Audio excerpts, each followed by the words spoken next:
Hey,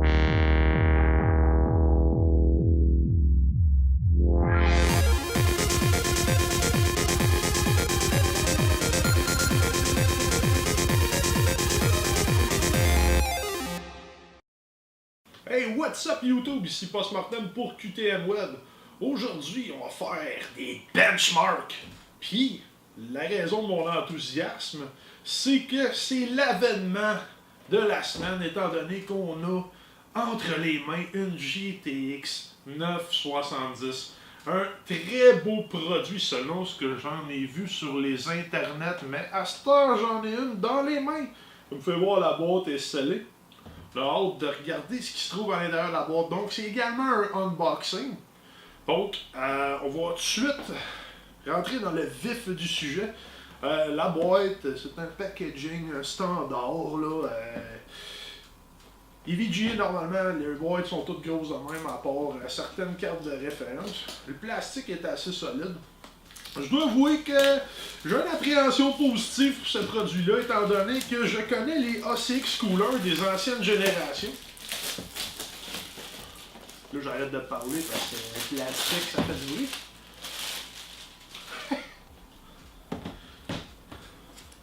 Donc, comme je disais plus tôt, j'ai une appréhension positive sur cette carte graphique-là, étant donné que les ACX Cooler des générations antérieures, en fait la génération antérieure, donnaient des performances dans les plus élevées, si ce n'est pas les plus élevées en termes de cooling. Et les cartes, étant donné qu'elles s'overclockent seules, on obtenait les meilleures performances sur le marché. Donc, thumbs up à EVGA. Là, je ne peux pas scraper à la boîte parce que la carte, ben, n'est pas à nous autres. C'est pas bien là. Bien important de garder vos boîtes originales avec EVGA. Il faut que les renvoyer là-dedans s'ils sont defects. Ça bien. Cette vidéo-là, c'est une double catégorie parce que des fois, ben notre loot, on n'a pas le choix d'être benché. Fait qu'on a looté une 970, mais on va en bencher en plus. C'est pas assez magnifique ça. Donc, maintenant que la boîte de carton est ouverte, on va regarder le trésor qui se cache à l'intérieur. Présentement, on a un poster. Normalement, ça devrait ressembler à ce poster-ci. De plus, on a le manuel d'instruction avec le CD, DVD. Si vous vous souvenez de ce que je dis dans les vidéos, je vais faire preuve de cohérence. On va chercher les drivers sur les internets, s'il vous plaît. Ça va vous donner de meilleurs résultats. Donc, on a la paperasse promotionnelle, des collants pour mettre sur votre ordinateur. Ceux-là sont laids, sérieux.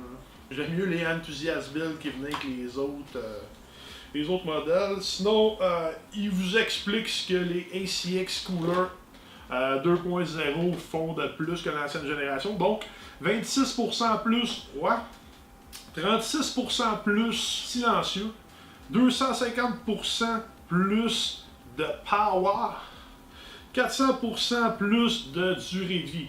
Sérieusement, entre vous et moi, avez-vous déjà réussi à tuer vos cartes avec les ACX Cooler de la première génération?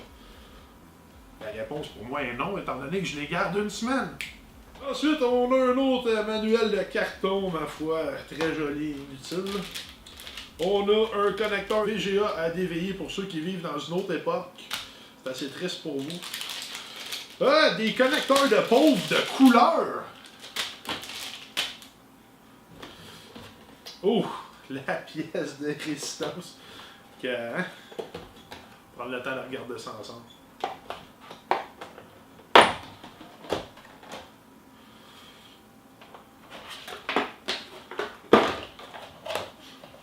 Donc, on va tout simplement tasser le plastique.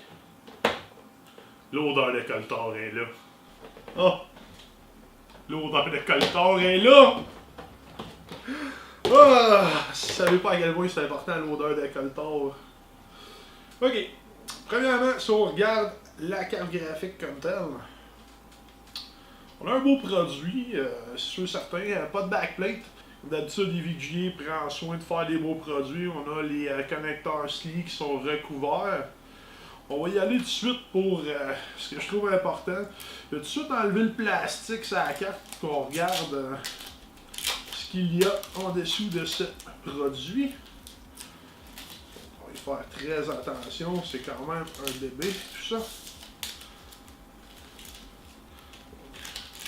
Ce qui est du film, on va s'en débarrasser. Donc, je vais laisser pour le moment les petits protecteurs à collants. Moi, je trouve que c'est une délicate attention de la part des EVGA de coller les collants droits et de les protéger avant l'insertion dans l'ordinateur. Certaines compagnies ne prennent pas ce soin-là. Pour en venir au look de la carte, on remarque que les ACX Coolers ont légèrement changé depuis la première génération. Je dirais pas que le changement est positif ou négatif, c'est juste un nouvel esthétisme. La chose que je déplore un petit peu de ce modèle-là, le ACX Cooler 2.0, c'est quand même une édition Super Clock. Puis honnêtement, le plastique de la carte semble plus cheap que la version précédente, c'est-à-dire des 760 et des 770 qui avaient l'air vraiment des cartes haut de gamme. Celle-ci ressemble vraiment à une carte de référence, à part pour le cooling bien sûr, mais la présentation du produit, le plastique n'est pas ce qu'il y a de plus invitant.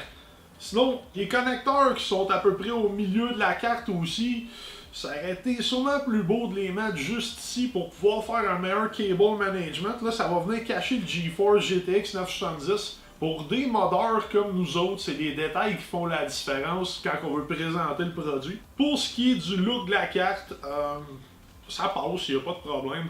On a un connecteur DisplayPort, on a un connecteur HDMI, un DVD, un DVI.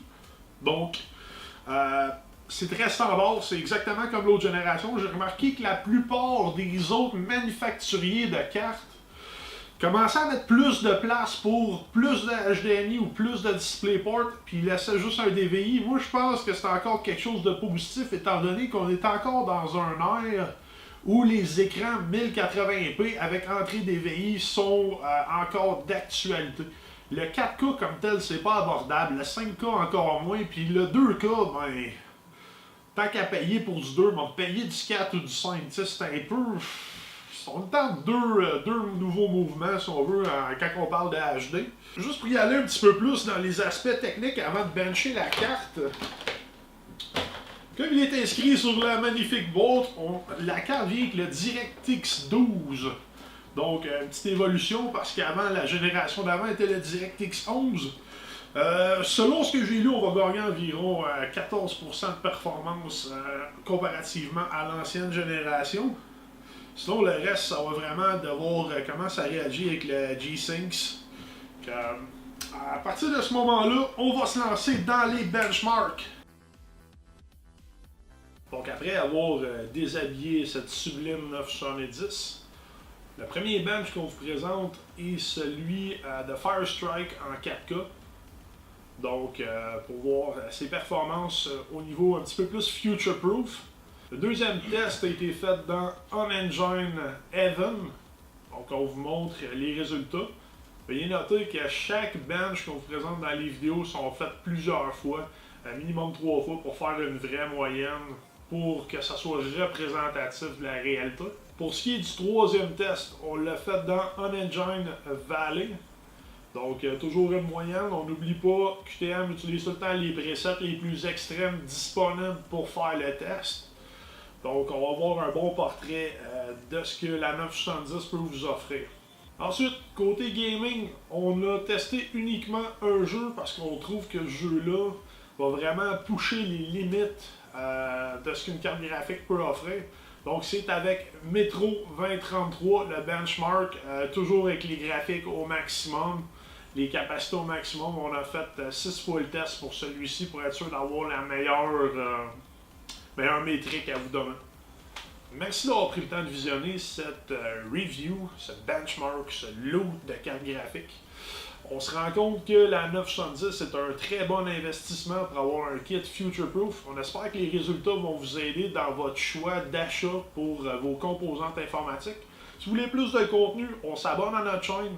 On est disponible également sur le www.infoqtm.com, mais sur Twitter et sur Facebook. Là-dessus, stay tuned!